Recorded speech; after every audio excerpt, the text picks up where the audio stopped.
L'histoire de Cendrillon. Il était une fois, dans un pays lointain, une ravissante jeune fille nommée Cendrillon.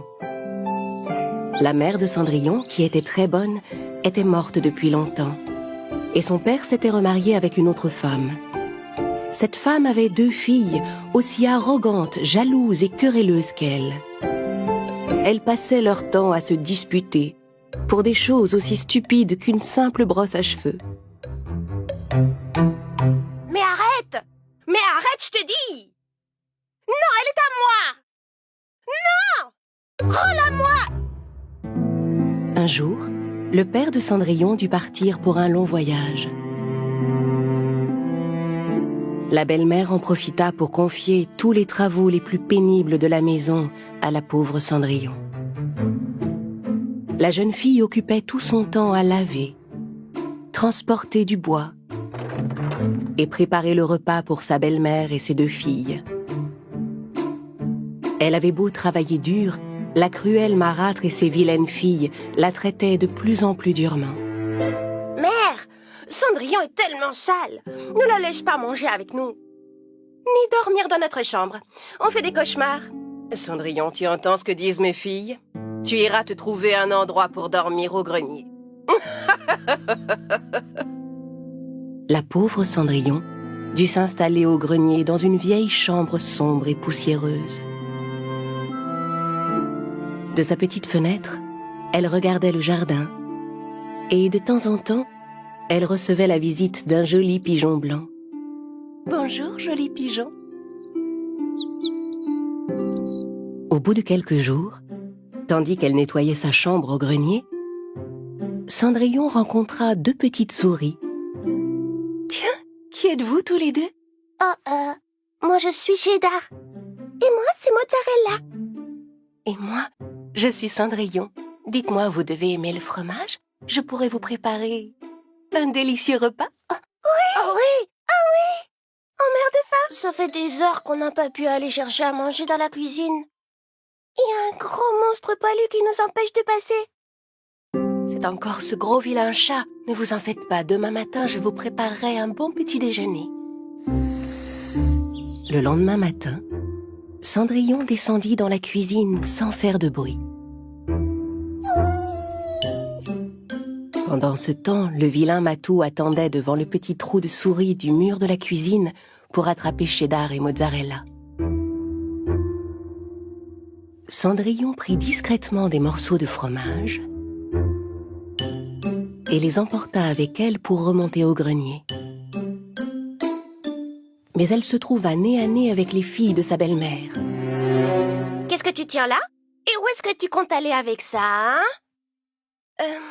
C'est juste un petit peu de fromage pour le petit déjeuner. Mère! Tu entends ça? Cendrillon vole notre nourriture. Moi voler? Non, c'est faux. Je ne vole jamais. Tais-toi! Voleuse et menteuse avec ça. Quelle vilaine fille tu es! Les petites souris descendirent l'escalier et se mirent à courir dans la cuisine pour effrayer les vilaines sœurs. Oh non, une souris! Oh non! Quelle horreur! Attends! Oh non! Pas une souris! 2! Au secours! La belle-mère s'apprêtait à chasser les 2 petites souris quand soudain, on entendit frapper à la porte. C'était l'ambassadeur du palais. Sa Majesté le Prince donnera exceptionnellement un grand bal au château demain soir. À cette occasion, toutes les jeunes filles du royaume sont invitées. Dès qu'elles entendirent parler du grand bal, Javotte et Anastasie se précipitèrent dans leur chambre, tout excitées, pour choisir la robe qu'elles allaient porter. Leur mère aussi tenait à ce que ses filles se fassent belles. Les 2 méchantes sœurs obligèrent Cendrillon à leur préparer les plus belles tenues pour le bal.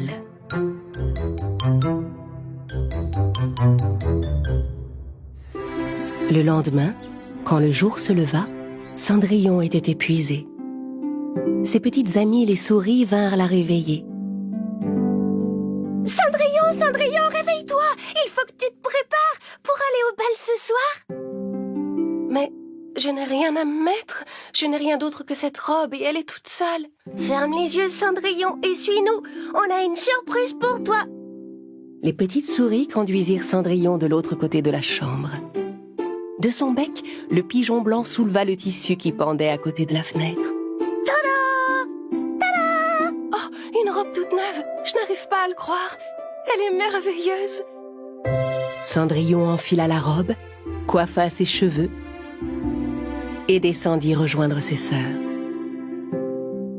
Mais en la voyant si belle, les deux méchantes filles furent folles de jalousie.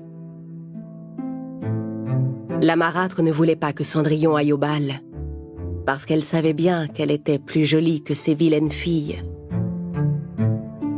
Alors elle jeta un bol de haricots dans les cendres de la cheminée et ordonna à Cendrillon de les ramasser. Si tu peux retrouver les haricots dans les cendres et les remettre proprement dans le bol en moins de 5 minutes, tu pourras peut-être venir avec nous. Cendrillon avait tellement envie d'aller au bal qu'elle commença à ramasser les haricots. En voyant dans quelle situation elle se trouvait, ses amis accoururent pour l'aider. En moins de 5 minutes, ils avaient ramassé tous les haricots et tout remis dans le bol. Cendrillon courut vers sa belle-mère qui était déjà en train de partir et lui montra le bol de haricots. La marâtre était bien décidée à empêcher Cendrillon d'aller au bal. Elle lui dit qu'il n'était pas question qu'elle aille au palais avec une robe pleine de cendres. La vilaine femme et ses 2 filles laissèrent Cendrillon et se mirent en route pour le château. La pauvre jeune fille était si triste. Elle alla s'asseoir dans le jardin et se mit à pleurer au pied du noisetier que sa mère avait planté des années auparavant. À cet instant, l'arbre se mit à trembler et à scintiller, et une magnifique fée apparut juste devant Cendrillon. « Je suis une bonne fée, je suis venue t'aider. Ne sois pas triste, mon enfant. Toi aussi, tu vas te rendre à ce bal. »« Comment ? Je ne peux pas y aller dans cet état ? Laisse-moi faire, je m'en charge. Il me faudrait juste une grosse citrouille. Pour le reste, j'ai ce qu'il me faut. » Cendrillon alla chercher une belle citrouille au potager. La bonne fée agita sa baguette magique en direction de la citrouille, qui se transforma soudain en un superbe carrosse. Puis elle changea les souris en 2 beaux chevaux et le pigeon blanc en un élégant cocher. Cendrillon n'en croyait pas ses yeux. « Mais comment est-ce possible ?» La bonne fée agita ensuite sa baguette devant Cendrillon qui se retrouva vêtue d'une magnifique robe de bal. Et à ses pieds apparurent 2 beaux souliers de verre. « Je ressemble à une vraie princesse maintenant, merci gentille fée. Maintenant, va vite au bal. Allez !» Mais avant que Cendrillon s'en aille, la bonne fée la mit en garde.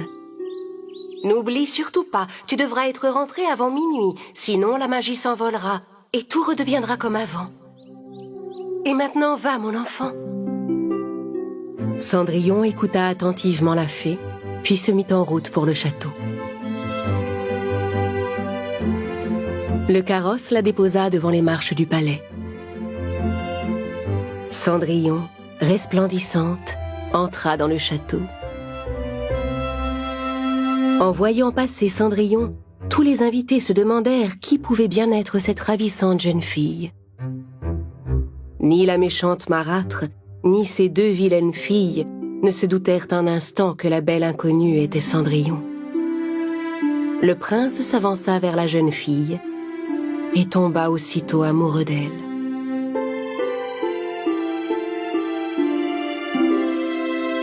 Ravissante jeune dame, m'accordez-vous cette danse?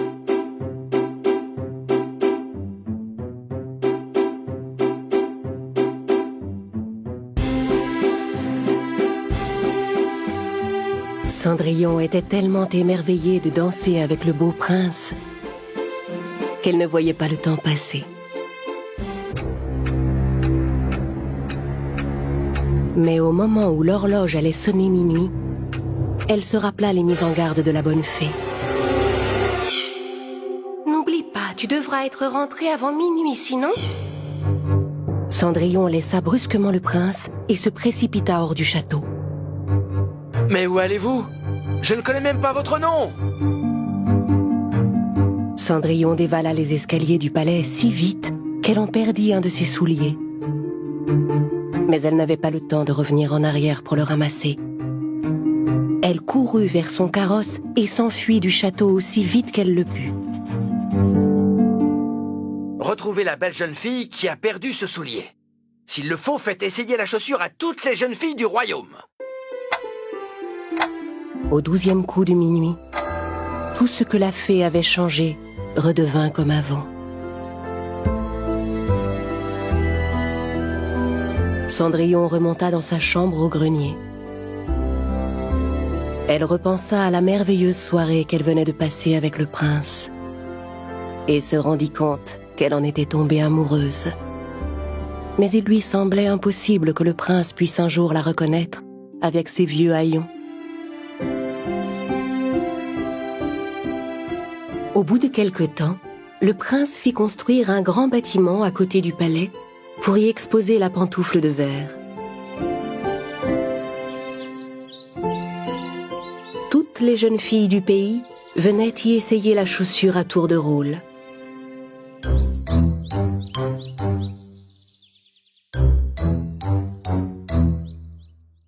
Même la belle-mère de Cendrillon emmena ses filles essayer le soulier. Mais elle refusa que Cendrillon les accompagne. Tu perds ton temps. Tu étais resté à la maison. Il est impossible que cette chaussure soit la tienne, voyons. Oui, et elle ira sûrement bien mieux à Anastasie ou à moi. Mais moi aussi, je suis une jeune fille du royaume. J'ai le droit d'essayer la chaussure comme les autres. Mais la marâtre ne voulait pas écouter Cendrillon. Elle l'enferma dans la maison et s'en alla avec ses filles. Bien sûr, le soulier de verre n'allait ni à Anastasie, ni à sa sœur Javotte. Oh, attendez une petite seconde, je crois que ça va aller. Le soir venu, alors que le palais du soulier de verre illuminait la nuit, Cendrillon parvint à s'échapper de la maison grâce à l'aide de ses amies les petites souris. Elle arriva devant le majestueux bâtiment, entra et se dirigea vers le soulier. Au moment où elle s'apprêtait à essayer la chaussure, le prince entra dans la pièce. Arrêtez, ne bougez plus. Vous allez abîmer cette chaussure. Non, je vous assure, c'est mon soulier, il me va parfaitement. C'est vrai, elle dit la vérité. C'est elle, c'est Cendrillon. Cendrillon glissa son pied dans la chaussure devant le prince. Et il put constater que le soulier allait parfaitement à la jeune fille. C'est vous? Vous êtes... Mais oui, vous êtes la belle jeune fille avec qui j'ai dansé. Quel est votre nom? Cendrillon, votre Altesse, Cendrillon. Voulez-vous m'épouser, Cendrillon? Cendrillon accepta avec joie la proposition du prince, dont elle était tombée amoureuse. Ils se marièrent et s'installèrent ensemble au château, où ils vécurent heureux pour toujours.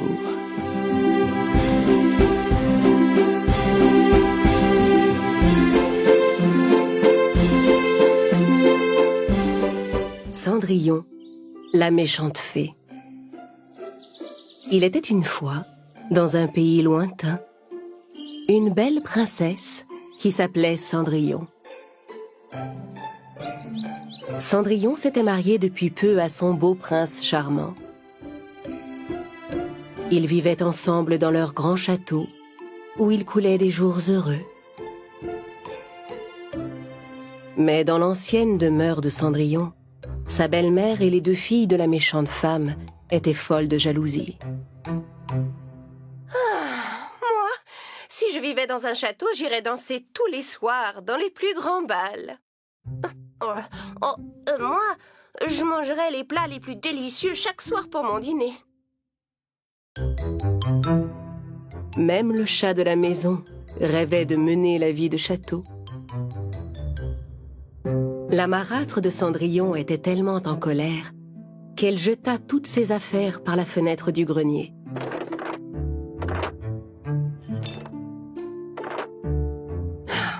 À quoi bon garder toutes ces vieilles choses? De toute façon, ça ne sert à rien. Soudain, la belle-mère remarqua une boîte qui traînait dans un coin. Curieuse, elle ouvrit la boîte et trouva dedans une vieille montre gousset. Elle prit la montre et redescendit dans le salon. Les deux sœurs étaient aussi très intriguées en découvrant cette vieille montre. Elles appuyèrent sur le petit bouton qui se trouvait sur le côté pour voir l'intérieur de la montre. La montre ressemblait à toutes les montres gousset avec un petit miroir dans le couvercle, à ceci près que les aiguilles se mirent tout à coup à tourner à l'envers. Et soudain, une intense lumière s'échappa de la montre, illuminant toute la pièce.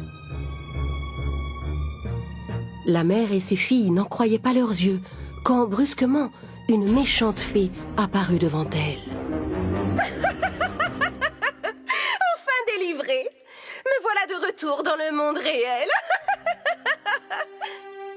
Vous... Quoi? Qui êtes-vous? Je suis une fée, vous voyez bien. Je suis la fée du passé. La fée du passé avait été chassée du monde des fées parce qu'elle avait le cœur mauvais. C'était une méchante fée. Elle dit à la marâtre et à ses filles: Maintenant, celle d'entre vous qui m'a délivrée a droit à un vœu. Ce que vous voulez, je l'exaucerai. Non, moi, je vous c'est faux. C'est moi qui ai appuyé sur le bouton. La méchante fée choisit d'exaucer le vœu de la belle-mère. Et sans hésitation, la méchante femme demanda: Je veux que vous remontiez dans le temps jusqu'au soir du bal. Et au lieu de tomber amoureux de Cendrillon, le prince devra épouser une de mes merveilleuses filles. La méchante fée agita sa baguette magique devant la montre gousset, et toutes les horloges du pays se mirent à tourner à l'envers et à remonter dans le temps.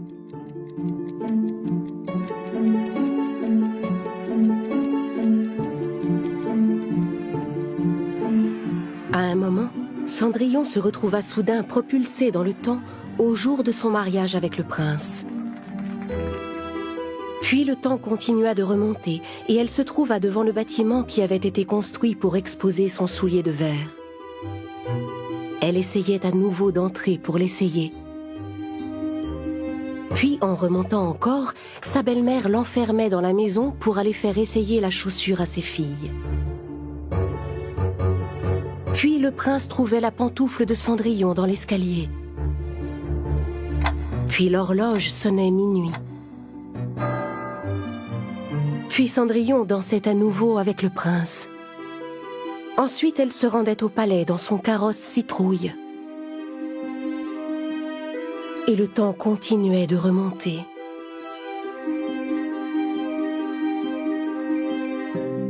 Jusqu'à ce que Cendrillon se retrouve assise sous le noisetier de sa mère, avec ses amis Cheddar et Mozzarella. Et que la gentille fée apparaisse.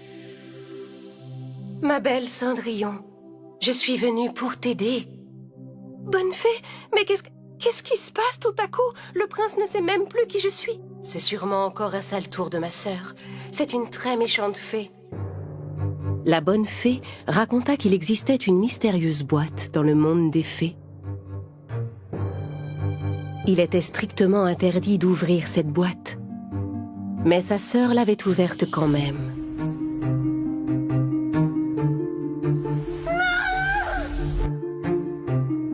Pour avoir désobéi, la méchante fée fut punie et enfermée dans une vieille montre gousset. Après être restée longtemps enfermée, elle venait d'être libérée de sa prison par la belle-mère de Cendrillon et ses filles. La bonne fée montra à Cendrillon que sa méchante sœur était avec elle. « Ta belle-mère a demandé une chose terrible à cette méchante fée. Pour l'empêcher, il n'y a qu'une solution. Nous devons absolument l'enfermer à nouveau dans cette montre. »« Oui, mais comment faire ? La bonne fée, Cendrillon et ses amis échafaudèrent un plan. Le temps remonta encore quelques jours en arrière. L'ambassadeur du palais annonça à nouveau le grand bal. Mais cette fois, Anastasie et Javotte ne parlèrent pas à Cendrillon de cette invitation, et elles se débrouillèrent toutes seules pour préparer leur tenue en secret. Le lendemain, pour empêcher Cendrillon d'aller au bal, la belle-mère l'enferma dans le grenier et s'en alla avec ses filles sans rien dire. Quand les 3 vilaines femmes arrivèrent au pied des marches du palais, la méchante fée apparut devant elles. Elle agita sa baguette magique et jeta un sort d'amour sur Anastasie. Sous l'effet de ce sort, dès que le prince vit Anastasie pénétrer dans la salle de bal, il fut subjugué. Il s'avança vers elle et l'invita à danser.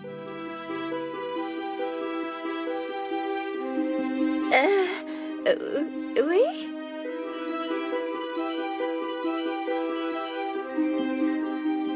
Pendant ce temps, Cendrillon et ses amis les souris, toujours enfermés dans le grenier, attendaient la bonne fée. Le pigeon blanc arriva par la petite fenêtre de la chambre de Cendrillon. Il apportait la montre gousset dans laquelle la méchante fée était restée prisonnière.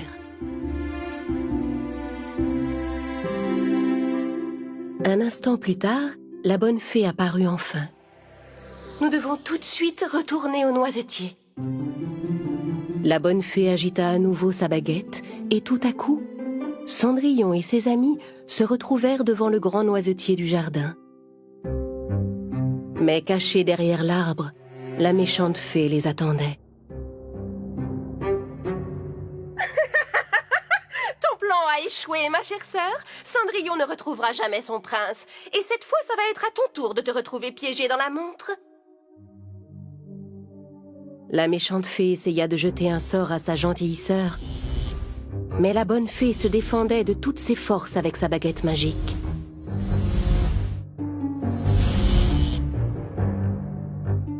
Effrayés par ce terrible combat, le pigeon blanc et les petites souris vinrent se réfugier derrière Cendrillon. La bonne fée se défendait avec tant de force et de courage qu'elle finit par vaincre la méchante fée qui s'écroula sur le sol. Cendrillon, la montre! Ouvre la montre magique, dépêche-toi! Non! Arrêtez! Je ne veux pas retourner dans cette montre! Cendrillon se dépêcha d'ouvrir la montre gousset. La méchante fée fut peu à peu aspirée dans la montre et finit par disparaître complètement. Toutes les horloges du pays se remirent alors à tourner dans le bon sens. Mais les choses n'étaient pas encore arrangées. Le bal? Je vais arriver trop tard au palais? La bonne fée, d'un coup de baguette, revêtit Cendrillon de sa belle robe et des fameux souliers de verre. Puis, avec un nouveau sort, elle changea le pigeon en oiseau géant. Cendrillon grimpa sur le dos du pigeon et, sans perdre un instant, ils s'envolèrent vers le château.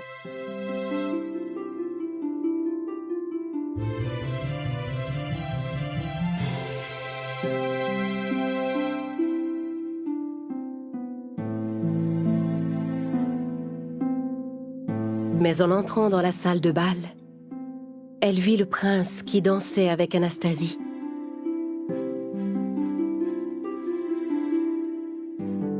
Cheddar et Mozzarella se précipitèrent vers le prince pour tenter de le réveiller de son sort.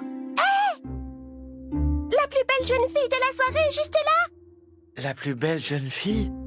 Peu importe, continuons à danser. Hé! Regardez! Elle vous attend, allez-y! Dès que le prince vit Cendrillon, il tomba à nouveau amoureux d'elle. Et la magie du véritable amour détruisit le sortilège de la méchante fée. Cendrillon et le prince commencèrent à danser. C'est étrange, j'ai l'impression de vous connaître. Votre beau visage me semble familier. Cendrillon était si heureuse de danser avec son prince. Même Cheddar et Mozzarella dansèrent toute la soirée. Finalement, tout rentra dans l'ordre.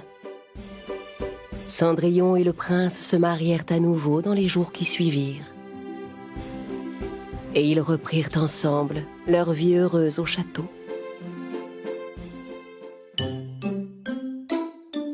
Quant à la méchante marâtre et à ses vilaines filles, elles enrageaient de jalousie. Ah, elle a encore réussi. Mais je n'ai pas dit mon dernier mot. Cendrillon, je la déteste.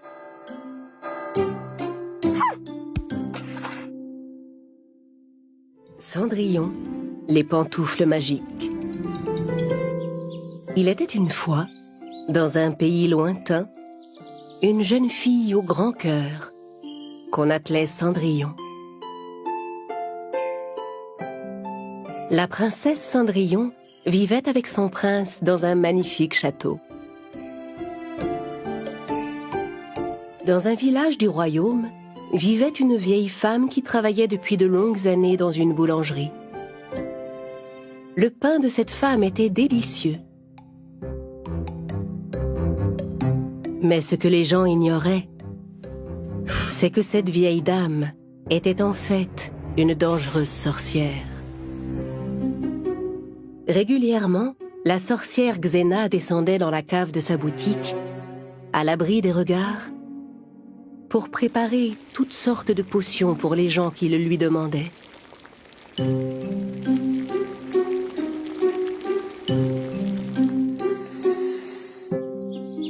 De leur côté, la méchante belle-mère de Cendrillon et ses deux vilaines filles, Anastasie et Javotte, cherchaient toujours un plan pour s'emparer du palais de la princesse.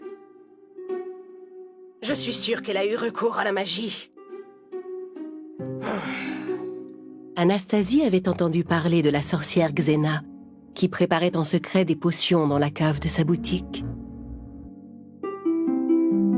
Ce jour-là, Cendrillon et son époux le prince décidèrent de donner un grand bal au château. Je crois que je vais mettre mes souliers de verre le soir du bal. Tandis que les préparatifs du bal avançaient, la marâtre et ses filles se rendaient en secret chez la dangereuse sorcière. Elles traversèrent une forêt et arrivèrent devant un panneau qui portait d'étranges inscriptions. En suivant la direction indiquée, elles virent l'entrée d'un tunnel et entrèrent à l'intérieur. Dans le tunnel sombre et mystérieux, des torches s'allumaient comme par magie sur leur passage. Au bout de quelques mètres, un hibou surgit tout à coup devant elle.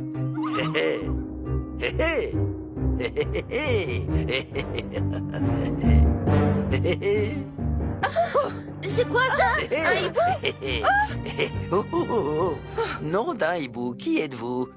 Vous qui venez ici? Quel est le mot de passe, je vous prie? Xena, Xena, 1, 2, 3. Prépare une potion pour moi. Ridicule. Mais bon, peu importe. Suivez-moi, je vais vous conduire.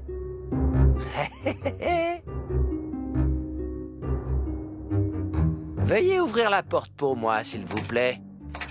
Dans l'autre sens. Merci, mesdames. Xena, vous avez de la visite. Elles entrèrent dans une pièce pleine de potions, de flacons, de marmites et d'ustensiles étranges.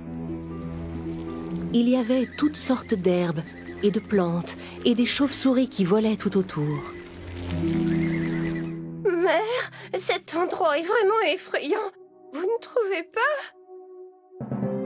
Dans cet étrange endroit, la marâtre et ses filles attendaient la sorcière avec anxiété.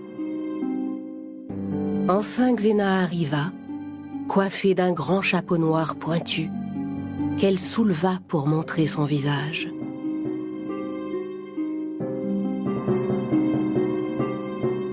Alors dites-moi, quel sort attendez-vous de moi? À cet instant, la belle-mère reconnut en Xena sa sœur, qu'elle n'avait pas vue depuis des années. Mais tu es ma sœur. C'est incroyable, je n'en crois pas mes yeux. Ça alors?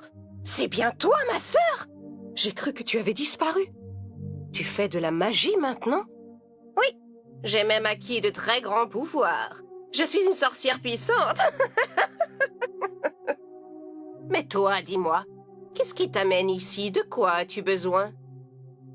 Les deux filles expliquèrent à leur tante qu'elles voulaient prendre la place de Cendrillon. Xena décida de recourir à un sort très puissant parce que sa sœur et ses nièces étaient impliquées.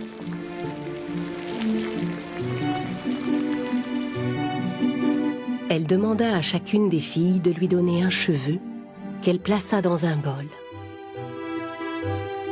Et elle ajouta un étrange liquide magique. Puis elle prit l'empreinte des pieds d'Anastasie et de Javotte dans une bassine remplie de terre. Elle versa son mélange magique sur les empreintes et tout à coup, le soulier de verre de Cendrillon apparut devant elle comme par magie. Miaulement de chat et vers de terre, les pantoufles de Cendrillon la jetteront à terre. En entendant la voix de sa belle-mère, elles s'arrêteront, puis marcheront en avant et en arrière.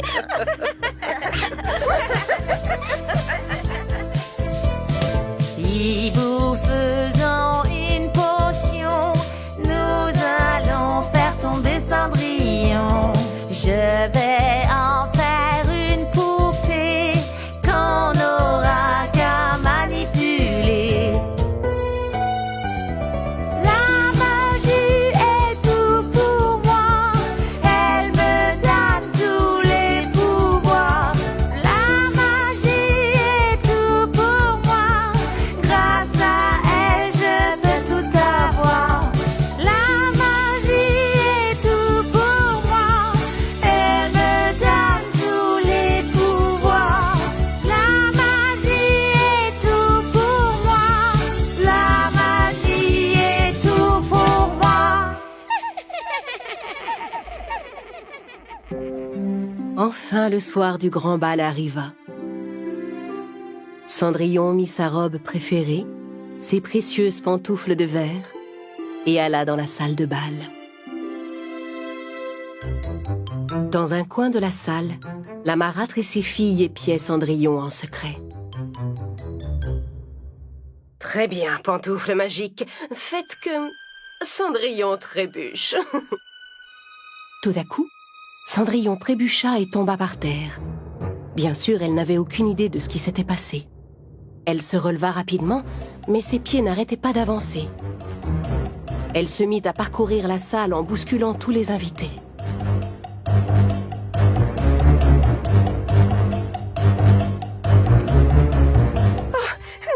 Qu'est-ce qui m'arrive tout à coup? Cendrillon courait dans tous les sens, à droite et à gauche. Ni le prince ni les invités du bal ne pouvaient l'arrêter. Finalement, elle sortit du palais et se mit à dévaler les escaliers, toujours incapable de contrôler ses pieds. Pendant ce temps, les vilaines sœurs et leur mère regardaient Cendrillon en ricanant. La princesse Cendrillon est partie en courant. Oh, vous avez vu ça? Pourquoi Cendrillon a quitté le château si brusquement? Est-ce qu'elle aurait soudain perdu la tête? Cendrillon s'éloignait de plus en plus du palais. Va te perdre dans la forêt, princesse Cendrillon. Voyant ce qui se passait, les amis de Cendrillon, Cheddar et Mozzarella, se précipitèrent sous le grand noisetier pour appeler la bonne fée à l'aide. Bonne fée, venez vite, où que vous soyez, on a besoin de votre aide. La bonne fée apparut tout à coup devant les deux petites souris et se précipita pour rattraper Cendrillon. Tandis qu'elle courait, les chaussures changèrent de couleur et devinrent soudain rouges. La bonne fée agita sa baguette magique vers les souliers de Cendrillon, mais cela n'avait aucun effet. Souliers rapides qui couraient comme des fous. Enfoncez-vous sur ce chemin de boue. La formule magique transforma la terre du chemin en une boue molle dans laquelle les pantoufles commencèrent à s'enfoncer, arrêtant leur course folle. Malheureusement, Cendrillon aussi s'enfonçait dans la boue. secours! Bonne fée, je m'enfonce dans le sol! La bonne fée agita 3 fois sa baguette et fit apparaître des ailes dans le dos de Cendrillon.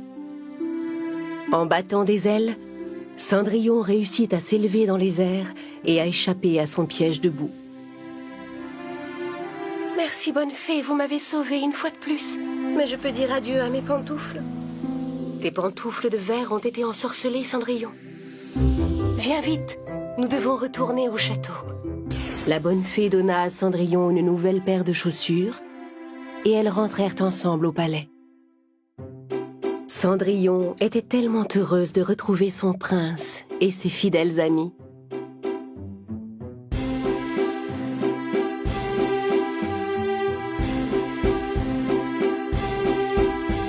Voyant que leur plan maléfique avait échoué, la marâtre et ses filles quittèrent immédiatement le bal. Les gentils gagnent toujours. C'est insupportable. Cendrillon et ceux qu'elle aimait vécurent à nouveau heureux. Le hibou, qui avait tout vu, alla raconter à Xena ce qui s'était passé. Xena, vous savez, l'histoire des chaussures, ça a raté. Non. Mais enfin, c'est impossible. Qui peut résister à une magicienne telle que moi? Personne n'en est capable. Cendrillon et les 3 sorcières. Il était une fois, dans un pays lointain, une puissante sorcière nommée Xena. Xena était convaincue qu'elle était la magicienne la plus puissante qui ait jamais existé. Mais depuis qu'une bonne fée avait réussi à briser un de ses sorts, Xena se rendait compte que son pouvoir avait faibli. C'est pourquoi elle avait décidé d'utiliser sa magie pour appeler d'autres sorcières à se joindre à elle. Venez à moi, je vous appelle. Venez. Joignons nos forces, sorcières et magiciens de tout pays. C'est allumé? Envoyez-moi un signe. La première à répondre à l'appel de Xena fut la méchante sorcière Grimhilde. Puis ce fut Vega, la terrible sorcière des mers, qui se joignit à la conversation. Ensemble, elles commencèrent à échafauder des plans maléfiques. Grimhilde expliqua qu'elle voulait détruire la beauté de Blanche-Neige, et Vega qu'elle comptait s'emparer du royaume bleu des mers en s'attaquant à la petite sirène Ariel. Nous allons gagner la guerre contre ces insupportables princesses. Mais d'abord, nous devons commencer par Cendrillon. Oui, mais ensuite, nous nous occuperons de Blanche-Neige. Et de la petite sirène Ariel.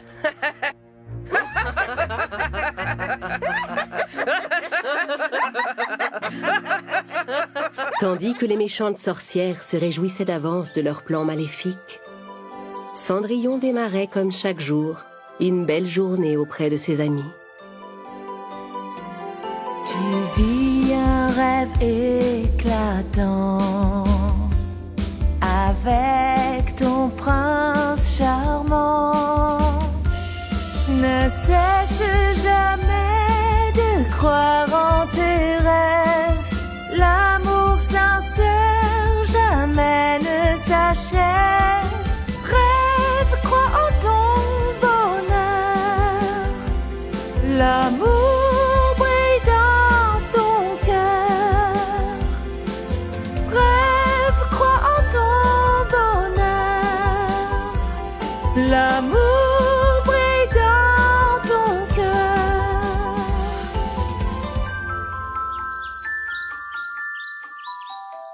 Comme tu es belle ce matin, ma princesse.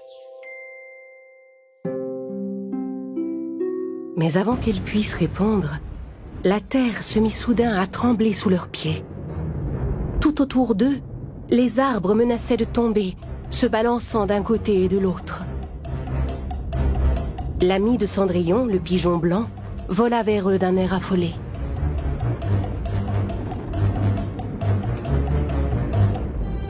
Qu'est-ce qui se passe? Va vite chercher de l'aide, pigeon.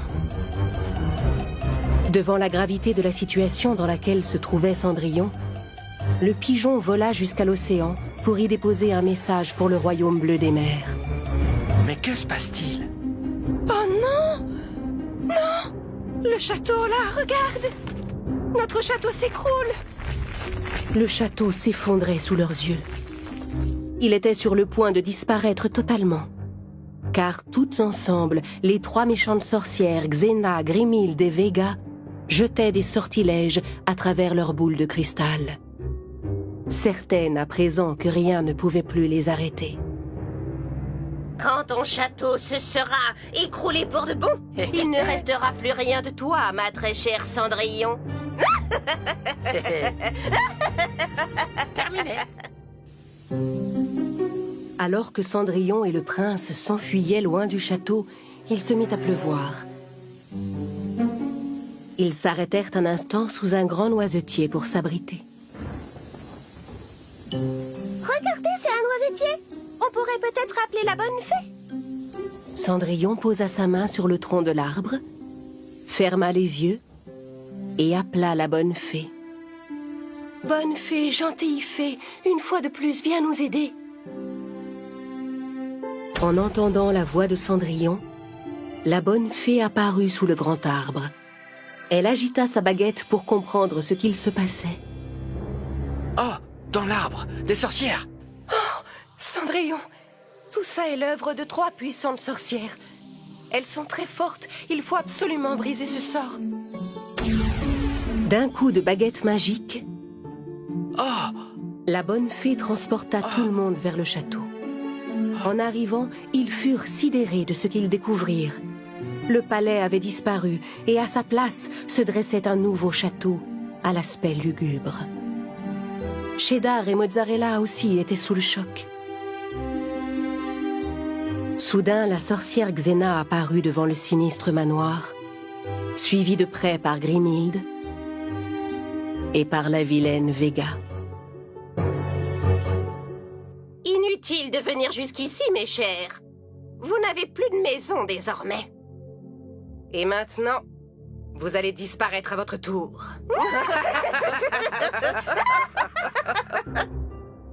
Chacune des vilaines sorcières se mit à jeter des sorts en direction de Cendrillon.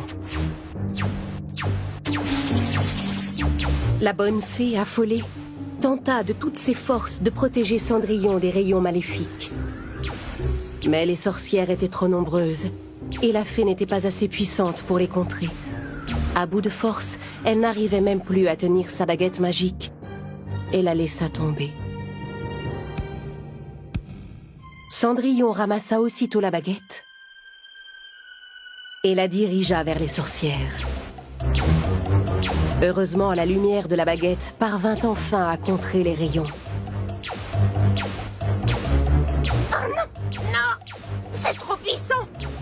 Qu'est-ce qu'on fait maintenant? Mais les sorcières n'abandonnèrent pas pour autant.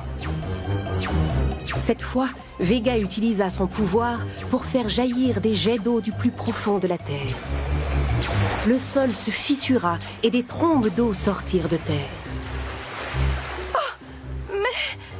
Comment il peut faire ça? Pauvre petite, tu ne parviendras jamais à me vaincre. Mais tandis que l'eau continuait de jaillir, il se produisit une chose inattendue. Le père de la petite sirène Ariel, le roi Poséidon, surgit au milieu des flots. J'ai lu votre message. Laissez-moi me charger de Vega, je m'en occupe. Brandissant son trident vers les sorcières, Poséidon détourna sur elle les flots d'eau qui jaillissaient. Puissante eau des mers, repousse ces 3 sorcières. Arrête! Tu ne peux pas! Vega essaya d'arrêter les flots d'eau, en vain. Poséidon pointa à nouveau son trident vers les sorcières et fit geler toute l'eau, de sorte que les méchantes femmes se retrouvèrent piégées dans un gros bloc de glace. La bonne fée s'approcha pour lui prêter main forte. Avec sa baguette magique, elle entoura le bloc de glace de lourdes chaînes qu'elle attacha avec un solide cadenas. Puis elle souleva le bloc et l'envoya tout en haut d'une montagne où personne n'osait monter. Les sorcières étaient enfin vaincues. Merci, roi Poséidon. Poséidon rentra dans son royaume bleu des mers. La bonne fée fit disparaître le sinistre château des sorcières et remit à sa place la belle demeure de Cendrillon et du prince. Ils étaient tellement heureux de retrouver leur palais.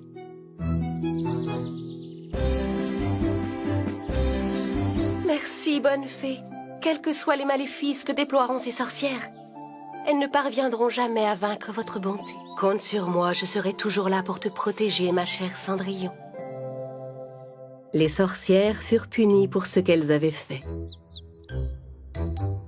Elles restèrent piégées dans leur bloc en haut de la montagne, jusqu'à ce que le soleil fasse fondre la glace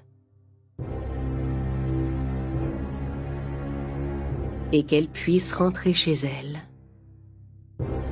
Cette guerre n'est pas encore terminée, ma chère Cendrillon. Elle a beau dire, ta bonne fée ne suffira pas toujours à te protéger.